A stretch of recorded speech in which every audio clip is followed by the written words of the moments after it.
party or from a Pakistani court or anywhere else. This is from the UN.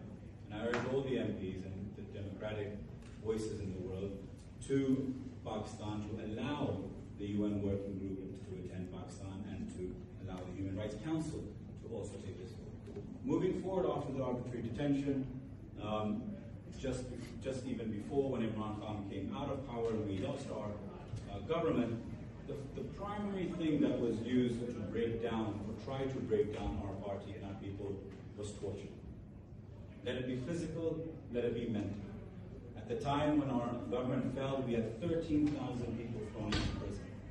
Till this day, we have senior leadership from women aging from 70 all the way down to 18, 16.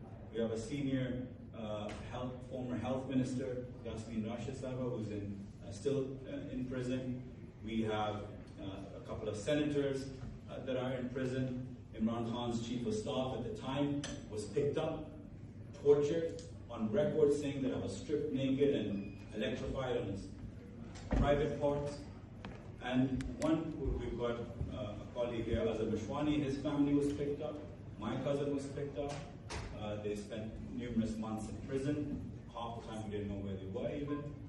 But the main source, or the main primary way of functioning was torture.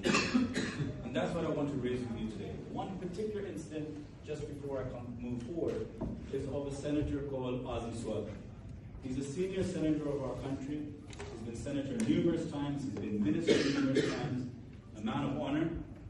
And I was there